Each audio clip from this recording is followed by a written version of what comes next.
Kasi rejection, for me, is a filtering system. Andyan talaga yan. It is to filter our belief. It is to filter our perseverance, our resilience, yung ating hindi pagsuko agad, yung ating kakayanang lumaban ulit. Usapang rejection. Kapag madalas ka nang nare-reject ngayon, lately, ngayon, because you are trying to do something, you are trying to make something work.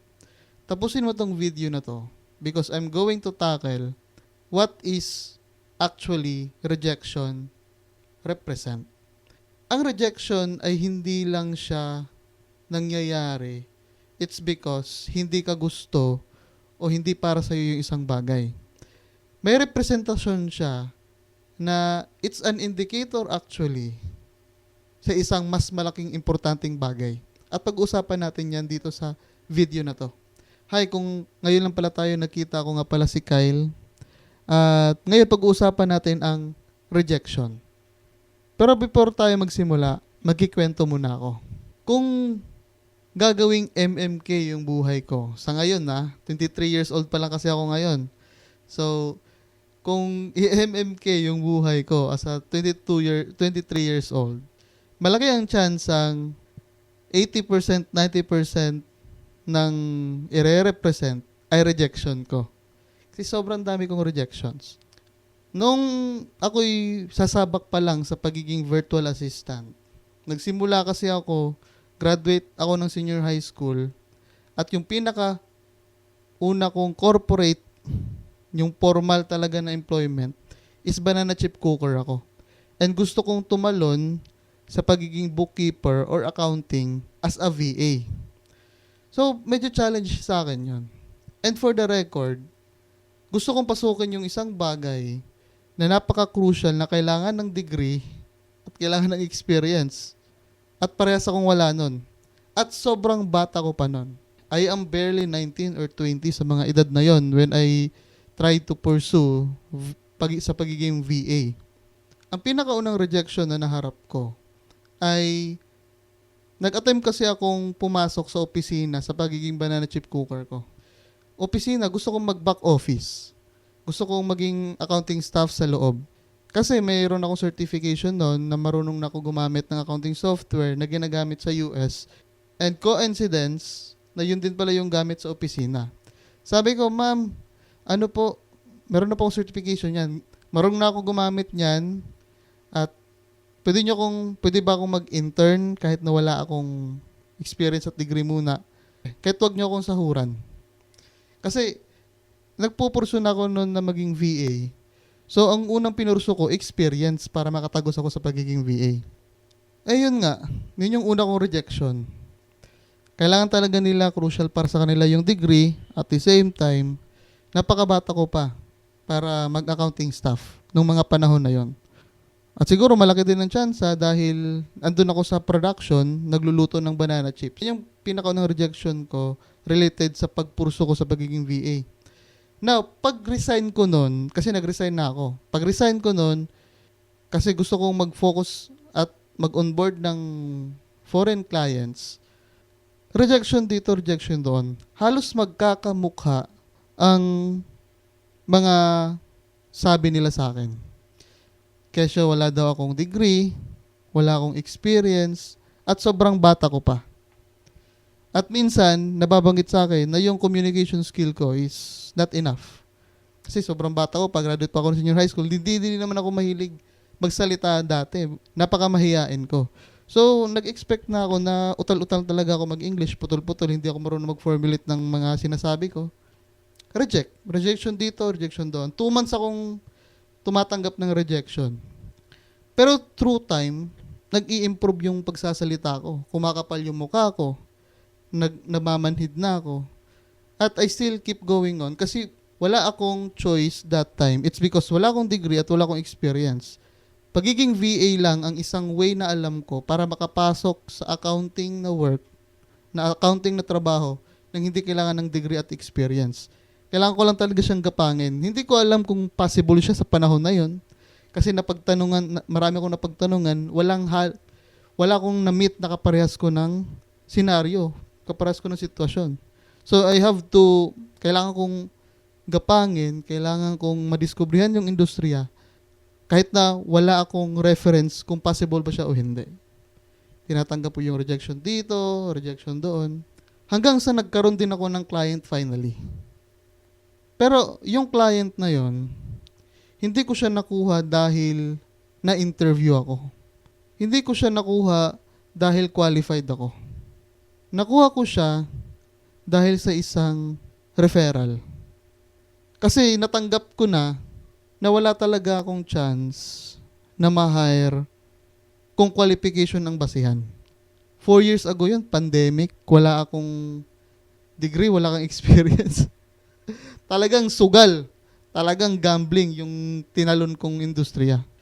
But glory to God, for some reason, yung mga rejections na yon ang nagtulak sa akin para magpatuloy at ma-meet ang magiging unang client ko at makapagtrabaho ako officially in accounting na kahit wala akong degree at experience.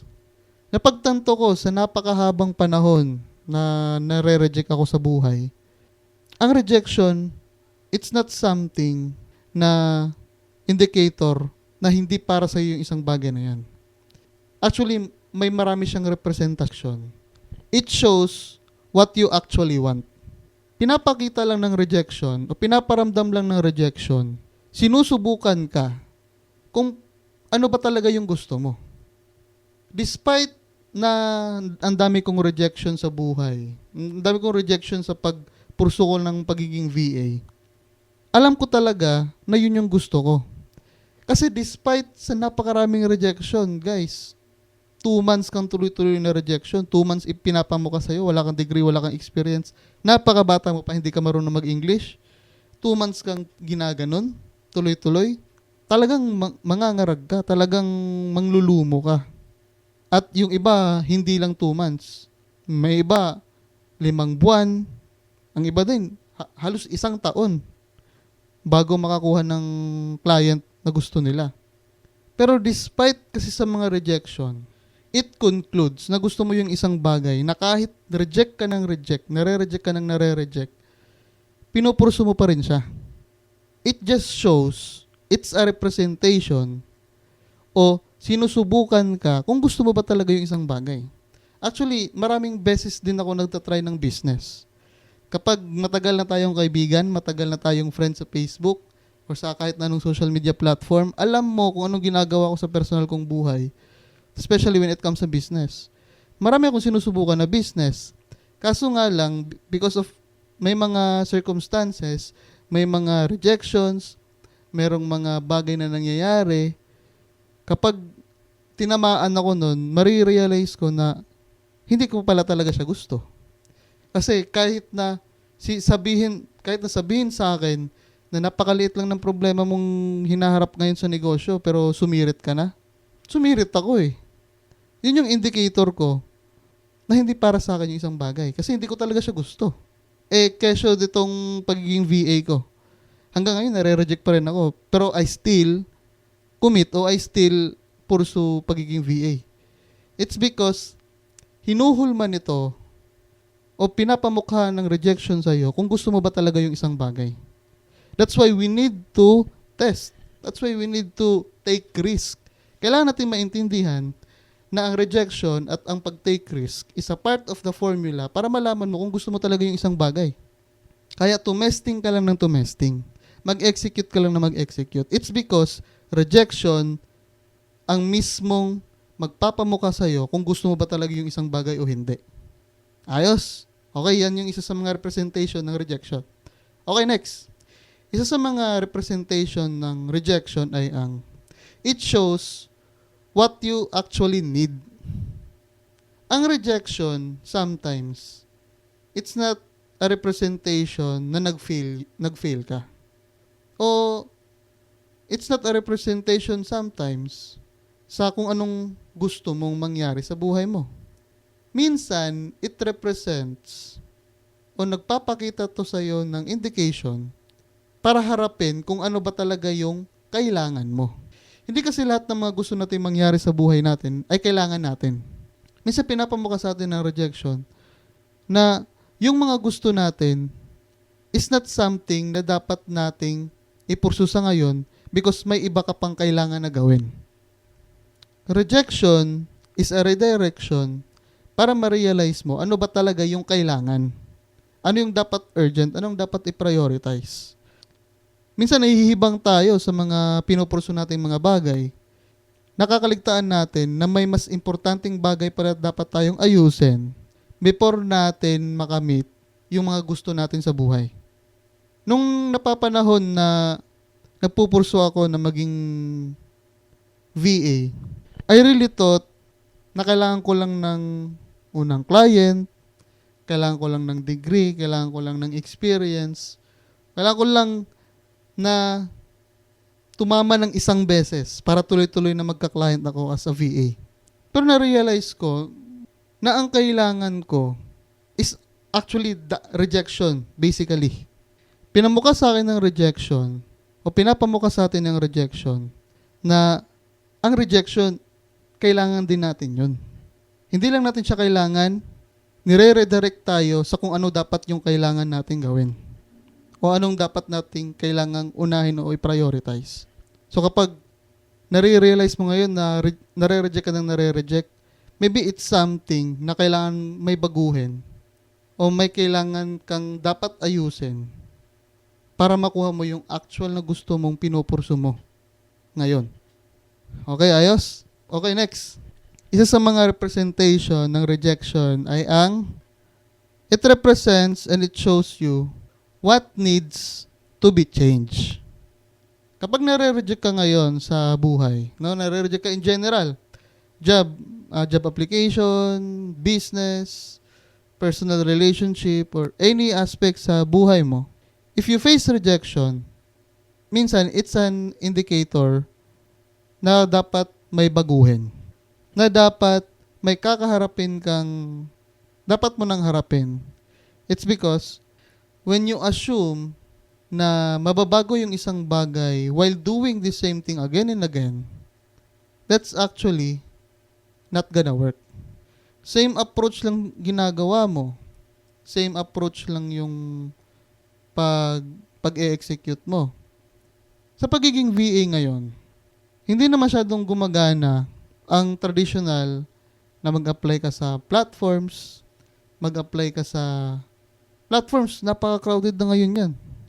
Sa pagiging VA ngayon, what actually works is you expand your network, you provide value, and you build your personal brand, and you build your personal name. And also, referrals.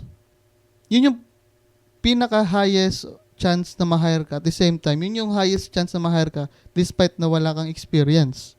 If you're going to stick sending applications to random platforms and then sending resume, yung typical na ginagawa mo, yung the current na tinuturo, yung current na publish na tinuturo, you have the least chance na ma-hire.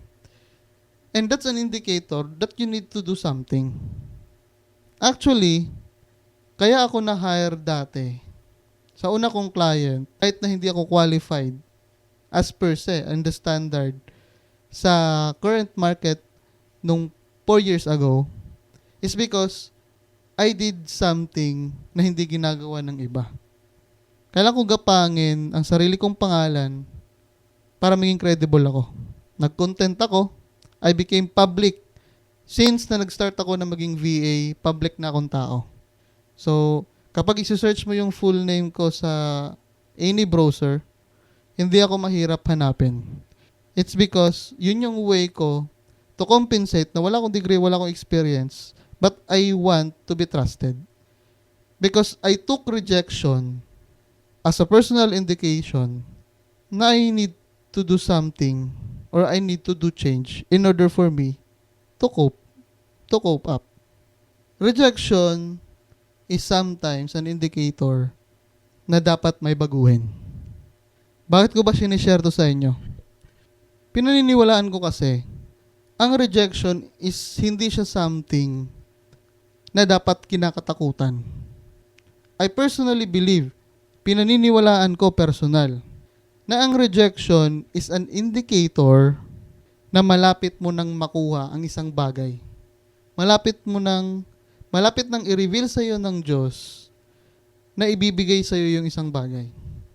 Kasi rejection, for me, is a filtering system. Andyan talaga yan. It is to filter our belief.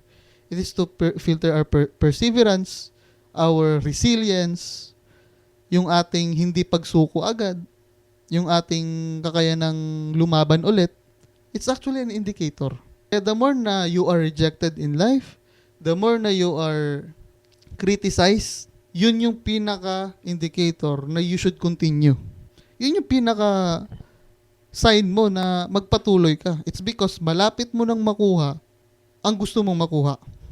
Ang kalaban kasi natin dito, when we took rejection personally, at the same time, we took it negatively. It's not always the scenario. It's not always the situation.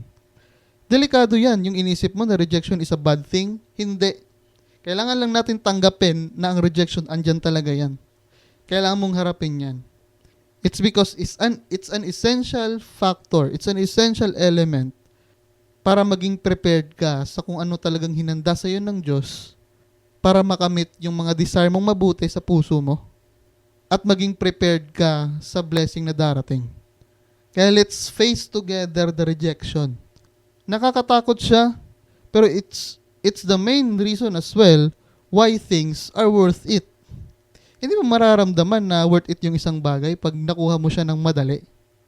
Hindi mo ma-appreciate masyado yung isang bagay kapag hindi mo masyadong pinaghirapan na makuha yung isang bagay o hindi ka masyadong humarap sa mga circumstances para makamit yung isang bagay. Kaya sobrang stick ako dito sa pagiging VA bookkeeper. It's because I worked for it. I worked for it at the same time. God prepared me na maging handa sa industriyang ito. Pinaghirapan ko siya at sobrang nakakasatisfy na sa akin, gumana siya. Na sa akin, ay blessed na blessed ako na binigyan ako ng Diyos ng ganitong opportunity despite sa maraming rejections. And mas pinapahalagan ko ang pagiging VA because literally, ang dami kong rejections because of this industry. Rejection sa akin, parang hindi na siya bago. Nare-reject ako in so many ways kahit may experience na ako. At kahit na tinatrabaho ko tong pagiging VA ko, I still face rejection. In so many ways. But again, kailangan lang nating harapin siya. Kailangan natin siyang maintindihan na it's not a bad thing. It's actually an indication, malapit mo nang makuha ang gusto mo.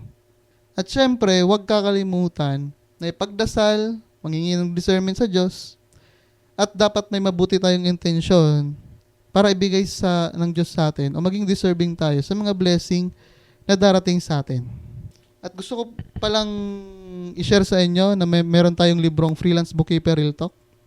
Magre-release ulit ako nito ng physical copy. Actually, may Do It Anyways din tayo na libro. So, may physical copy na rin yun paparating. So, kung gusto nyo ng physical copy, ay mag-message lang kayo sa akin.